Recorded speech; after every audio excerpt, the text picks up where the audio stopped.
thought it'd be good to make a video of just kind of me being normal. I just now realized that most of the stuff I have right now is just kind of me being not really scripted, but it's thought ahead. This is how I usually am at night. Like, I don't actually sleep at night. It's about 1 something at night right now.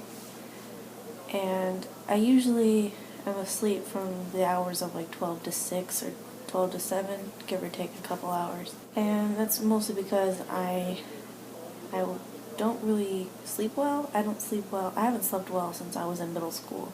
Well, no, I haven't slept well since I was in elementary school. I started having sleep problems when I was in middle school. And that's pretty much when my bouts of depression started, when I was in middle school. And I wanted to shed some light on that. I used to have a therapist when I was in high school, but in middle school is when I started really having like experiences of depression and suicidal thoughts and stuff like that. Big trigger warning here: if you don't want to hear this, I would suggest that you turn away now, or if you do want to hear this, I would prepare yourself mentally, because it could be a bit triggering to those who have been through this kind of problem. I did not start experiencing depression until after I experienced the death of my grandmother. She had bone cancer, and though I didn't talk to her much by the time I was reaching the end of elementary school, when my dad took me out of school to go to California, which is where most of my dad's family lives, to see her before we took her off of life support and she died. You know, I saw her in the bed and she looked sickly and in pain, and I didn't feel anything at the time, not that I can remember, because I didn't think about it. When it came down to cremating her and praying for her after she was gone, I was able to pray, and I learned the prayer as I went and the songs that we sung. And everyone else, though, be it as they may, were very somber, we still tried to laugh and have fun and celebrate her life rather than mourning. And, you know, I did exactly that. I played games, I sung karaoke, I spent time with my cousins while we were there. We were there for a whole week. And we saw her at the beginning of the week. You know, we spent it like it was a vacation. We went to, like, amusement parks, Raging Waters, and Disneyland, and California Adventures. We went to all of those places, and then when I came back home, I started to really think about how I sincerely just lost her. And when I went to school the next day, when I really started thinking about it, I looked at a poster, and it was before iStep started, or they don't call it iStep anymore. And I saw it, and it said, "You can do it."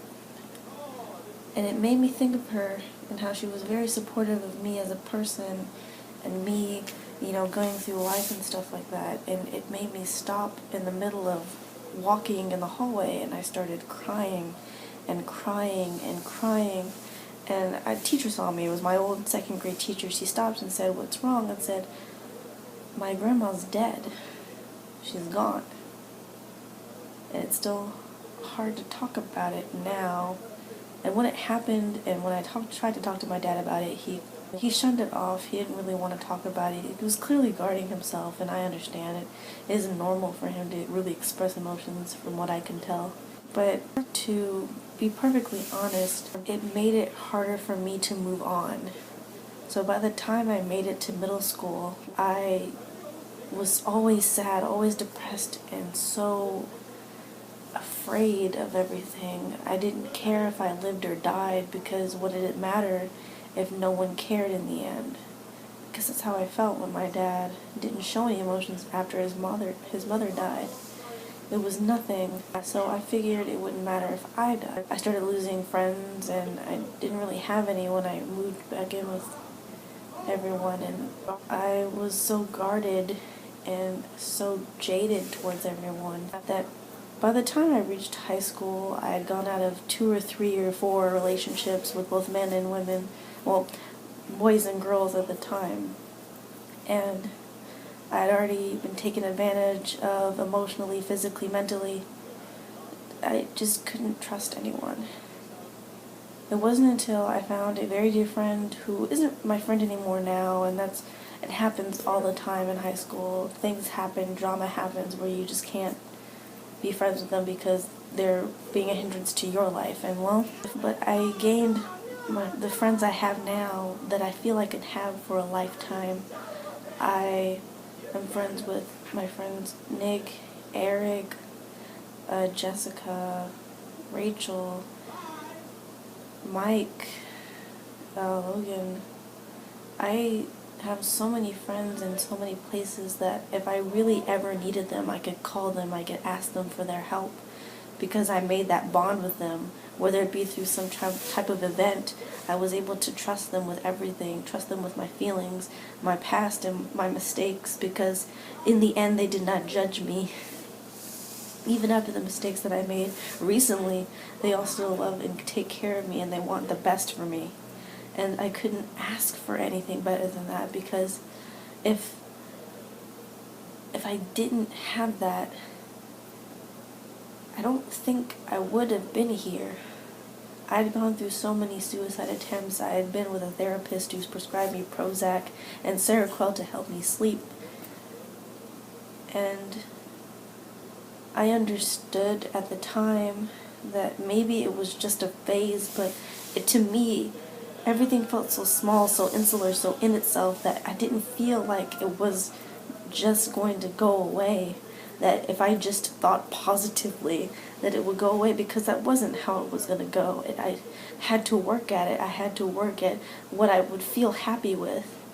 But of course, it's not always like that.